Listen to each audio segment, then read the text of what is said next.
श्री स्वामी समर्थ वट पौर्णिमा 2026 शास्त्रानुसार हे 9 नियम अवश्य पाळा। शास्त्रानुसार हे 9 नियम वट पौर्णिमेच्या दिवशी पाळायचे आहेत। या 3 साड्या चुकूनही वट पौर्णिमेला घालू नये। गर्भवती महिलांनी काय करावे? एकच गुंडी वापरावी का? उपवास कसा करावा? जर आपल्याकडून काही चुका झाल्या तर हे खूप अशुभ मानले जाते। आपल्याला काही गोष्टी माहीत नसतात, त्यामुळे आपल्याकडून चुका होतात आणि नंतर मात्र आपल्याला त्याचे परिणाम भोगावे लागतात। कोणत्या आहेत त्या 3 साड्या आपण जाणून घेणार आहोत। अशा साड्या घातल्यामुळे आपल्याला नेहमीच अडचणीचा सामना करावा लागतो। यंदाची वट पौर्णिमा 29 जून सोमवार रोजी आलेली आहे। वट पौर्णिमा का साजरी करतात तर सावित्रीने आपल्या पतीचे प्राण परत मिळवण्याकरता यम राजाला आपल्या भक्तीने संतुष्ट केले व आपल्या पतीचे प्राण परत मिळविले।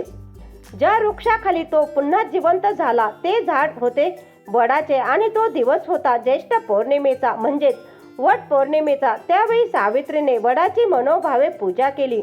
या प्रसंगाची आठवण म्हणून आजही आपण सर्व स्त्रिया वडाच्या झाडाची मनोभावे पूजा करतो, म्हणजेच देवतुल्य असे झाड म्हणून सुद्धा ओळखले जाते। वडाच्या झाडामध्ये प्रत्यक्ष ब्रह्मा विष्णू महेश तिन्ही देवतांचे स्थान आहे।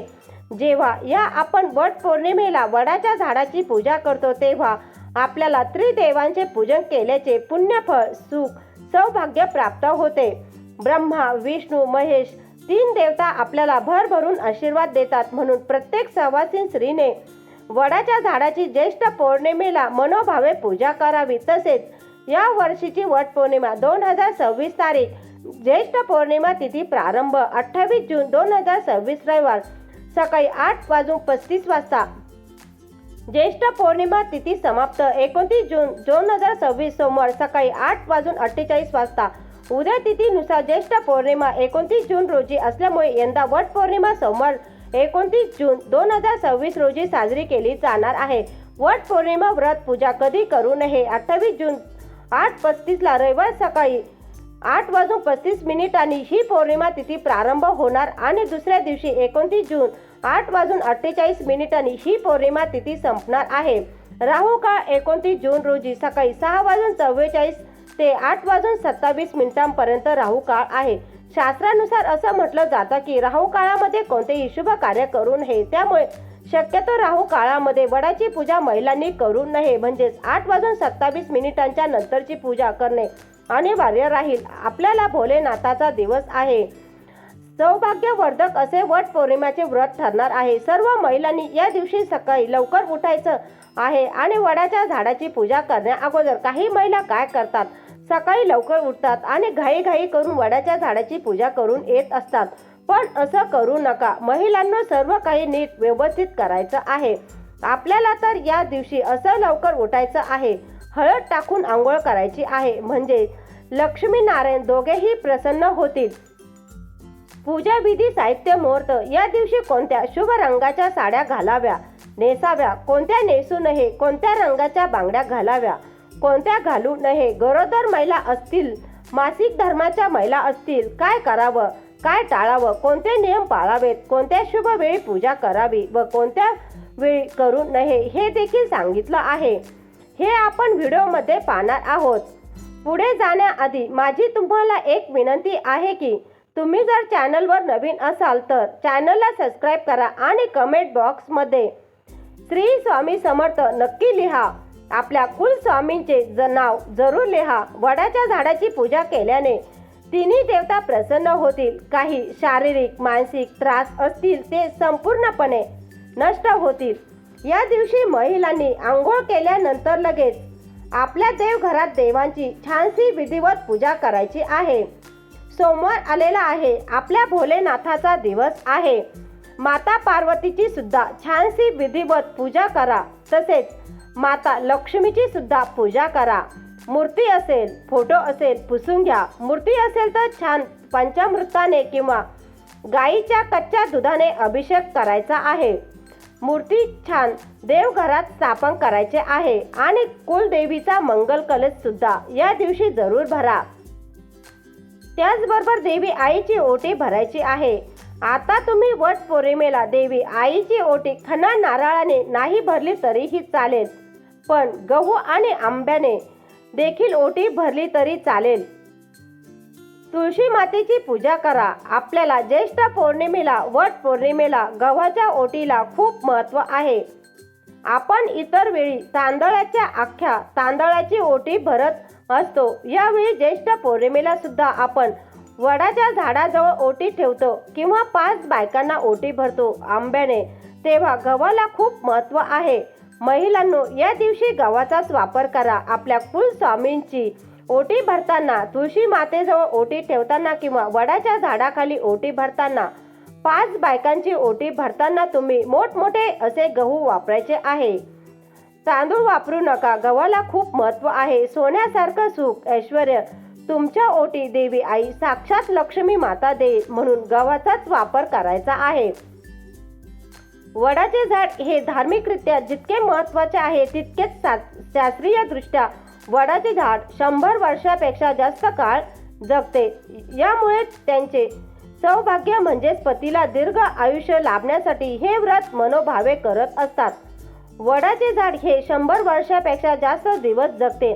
त्याचप्रमाणे पतीला सुद्धा असेच दीर्घायुष्य लाभावे अशी प्रत्येक महिलांची ईश्वराच्या चरणी प्रार्थना असते आणि जन्मोजन्मी हाच पती भेटावा यासाठी महिला मनोभावे वट पौर्णिमेचे व्रत करतात. वट पौर्णिमा पूजा पद्धत. पौर्णिमेच्या दिवशी विवाहित स्त्रियांनी स्नान करून 16 शृंगार परिधान करावे. व्रताचे संकल्प करून पिवळ्या रंगाचे कपडे परिधान करा. वडाच्या झाडाला पूजण्यासाठी ताटात फुले, अक्षदा, दिवा, अगरबत्ती, मिठाई, साखर, पुरणपोळी, ओटी भरण्यासाठी गहू, आंबा, एखादा ब्लाऊज पीस, यथाशक्ती गोड काहीतरी असावे. आंबा, हळदी, कुंकू यासारख्या गोष्टी ठेवा. वडाच्या झाडाला पाणी टाकून रक्षासूत्र बांधून 7 वेळा प्रदक्षिणा मारा. पतीच्या दीर्घायुष्यासाठी मनोभावे प्रार्थना करा. विवाहित स्त्रियांनी सौभाग्याचे लेणे देऊन त्यांचा आशीर्वाद घ्यावा. यामुळे आपल्या सौभाग्यात वाढ होते आणि आपल्याला त्यांचे शुभाशीर्वाद मिळतात. वट पौर्णिमा कोणती साडी नेसावी व कोणती नेसू नये. 1. वट पौर्णिमेच्या दिवशी हिरव्या रंगाची साडी तर जर महिलांना तुमच्याकडे असेल तर अवश्य परिधान करा. सुख सौभाग्याचे प्रतीक आहे. हिरवा रंग देवी आईचा आवडता बहरलेला शुभ रंग आहे, म्हणून हिरवा रंग जास्त करून हिरवा रंग जर परिधान केला तर सुख सौभाग्यात वाढ होईल.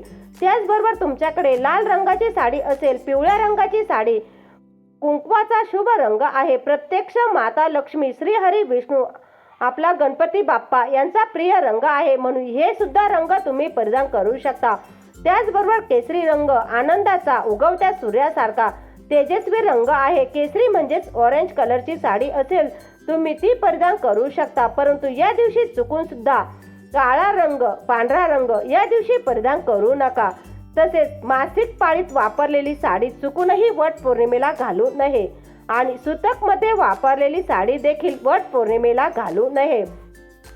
किंवा तुमच्याकडे लाल रंगाच्या साडीवर काळ्या रंगाची छटा आहे तर अशी साडी देखील तुम्ही वट पौर्णिमेला परिधान करू नका. पूजा झाल्यावर सुद्धा वट पौर्णिमेच्या दिवशी काळा आणि पांढरा रंग असलेले तुम्ही घरचे कपडे देखील या रंगाची परिधान करू नका. सोमवार आलेला आहे. वट पौर्णिमेचा शुभच रंग आपल्याला परिधान करायचे आहे. हिरवा रंग परिधान करा, लाल रंग परिधान करा, पिवळा, ऑरेंज, गुलाबी, जांभळा कलरच्या साड्या आपण परिधान करू शकता. तुम्ही वांगी कलरची साडी तुमच्याकडे असेल ती सुद्धा तुम्ही परिधान करू शकता. त्याचबरोबर महिलांना हिरव्या काचेच्या बांगड्या सौभाग्यवती स्त्रियांनी या दिवशी हातात नक्की घाला. आधीच्या असतील, तुम्ही 4 दिवसात वगैरे वापरलेल्या असतील, कुठे गेलेल्या असतील तुम्ही सुटकात वगैरे, तर मी म्हणेल या बांगड्या अशा बांगड्या काढून टाका आणि वट पौर्णिमेच्या दिवशी छान नवीन बांगड्या घ्या. जर कमी पडल्या तुम्ही 6 बांगड्या भरल्या तरी चालेल. मात्र कपडे मात्र 4 दिवसात वापरलेली वगैरे कपडे असतील तर असे कपडे घालून चुकून सुद्धा महिलांनी वडाची पूजा करू नका. वडाची पूजा करताना वडाच्या झाडाखाली जाऊनच पूजा करायची आहे. फांद्या वगैरे तोडून आणलेल्या आहेत आणि तुम्ही त्याची पूजा करताय तर असं करू नका. तुम्हाला जर वडाचे झाड लावायचं असेल, वडाचं तुम्ही नवीन झाड घेऊन या आणि झाडाची पूजा केली आणि नंतर ते झाड तुम्ही एखाद्या गार्डनमध्ये तुमच्या घराजवळ लावलं तर अतिशय उत्तम. पण फांद्यांची पूजा करू नका. फांदी तोडण्याची चूक अजिबात करू नका. या दिवशी आपल्याला झाडाची पूजा करायची आहे. बऱ्याच महिला फांद्यांची पूजा करतात, पण चुकून सुद्धा असे करू नका. फांदी तोडायचं नाही, झाडाची पूजा करायची आहे. बऱ्याच ठिकाणी झाड असतं, आपण झाडाखाली जाऊनच पूजा करायची आहे. या दिवशी कोणाचा अपमान करू नका, कोणाला कमी लेखू नका. कोणत्या रूपाने देवी आई आपल्या घरी येईल आणि आपल्याकडून पाहुणचार घेऊन जाईल, मान सन्मान करून जाईल, सांगता येत नाही. म्हणून प्रत्येक स्त्रीचा आपण मान सन्मान करायचा आहे. कोणाचा अपमान होणार नाही याची प्रत्येकाने काळजी घ्यायची आहे. मांसाहार, मद्यपान होणार नाही याची काळजी घ्या. जेवढी झाडं लावता येईल तेवढे झाड लावा. या दिवशी एक का होईना प्रत्येकाने झाड लावा. तुळस लावा, तुळस लावता आली तर तुळस लावा आणि इतर झाडं लावायचे असेल तुम्हाला तर अतिशय शुभ दिवस आहे. वट पौर्णिमेच्या दिवशी आपल्याला घरात शांतता राहील याची प्रत्येकाने काळजी घ्यायची आहे. या दिवशी वडाच्या पूजेसाठी काय साहित्य लागणार आहे? आपल्याला तर 2 हिरव्या बांगड्या लागणार आहेत. आपल्याला 1 शेंदूर, 1 गळसरी अत्तर, कापूर, पंचामृत, दूध, पंचामृत नसेल कच्चं गाईचे दूध, पूजेचे वस्त्र, विड्याची पान, सुपारी, पैसे, गूळ, खोबऱ्याचा नैवेद्य, आंबे, दुर्वा आणि गहू आणि फुले वगैरे घ्या. तुम्हाला जर वडाच्या झाडाला एखादा हार घालायचा असेल तर तुम्ही हार घेऊ शकता. यावर सर्व वस्तूंची आपण नेहमीच पूजा करतो. आपल्याला सर्व महिलांना माहीत आहे, प्रथम आपण गणपतीची सुपारी मांडून स्थापना करायची आहे. पहिल्यांदा वडाच्या झाडाखाली गेल्यानंतर पहिल्यांदा गणपती मांडायचा आहे. विड्याची 2 पानं मांडायचे आहेत, त्यावर सुपारी ठेवायची आणि गणपती बाप्पाची आपल्याला प्रथम पूजा करायची आहे. हळदी कुंकू, अक्षदा, फूल, दुर्वा वाहून पंचोपचार पूजा करायचे आहे. नंतर आपल्याला वडाच्या झाडाला थोडं दूध किंवा पंचामृत किंवा पाणी अर्पण करायचं आहे. हळदी कुंकू वाहून पूजा करायचे आहेत आणि नंतर आपल्याला सूत गुंडाळायचा आहे. सौभाग्याचा अलंकार आणलेला असेल तर तुम्ही सौभाग्याचा अलंकार अर्पण करायचा आहे. मुठभर गहू आणि तुम्हाला आंबा याची ओटी ही सावित्री मातेसाठी तुम्हाला वडाच्या झाडाखाली करायची आहे. तुम्ही जशी दरवर्षी पूजा करता पंचोपचार तसेच पूजा करायची आहे. जन्मोजन्मी हाच जोडीदार मिळावा. जोडीदारासोबतचे आयुष्य सुखाचे, समृद्धीचे, आरोग्य आणि भरभराटीचे जावो हीच ईश्वरचरणी प्रार्थना करा. नंतर तुम्ही काही खाल्लं तरी चालेल. काही महिला काय करतात, वट पौर्णिमेच्या दिवशी संपूर्ण दिवस रात्र छान उपवास करतात आणि दुसऱ्या दिवशी उपवास सोडत असतात. आता तुम्ही जशी परंपरा आहे, काही ठिकाणी वडाची पूजा केल्यानंतर लगेच घरी गेलात की उपवास सोडतात, तर काही ठिकाणी संपूर्ण दिवस रात्र उपवास करतात. गरोदर स्त्रियांनी फक्त लांबूनच नमस्कार करून आपल्या पतीला उदंड आयुष्य, आरोग्य, सुख, शांतीसाठी प्रार्थना करायची आहे. पूजा करू नका. जर तुमचा 7वा, 8वा, 9वा महिना चालू असेल तर चुकून सुद्धा वडाच्या झाडाला फेऱ्या मारू नका, नाहीतर पोटातील बाळाला कालसर्पदोष लागण्याची शक्यता जास्त असते.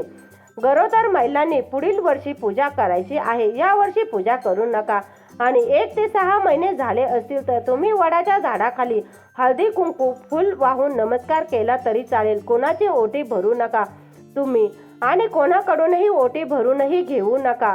तुम्हाला जर कोणी ओटी दिली तर घेऊ नका. शक्यतो पूजा करण्यासाठी जाऊच नका, पण चुकून गेला तरी फेऱ्या मारू नका. कोणाकडून ओटी घेऊ नका.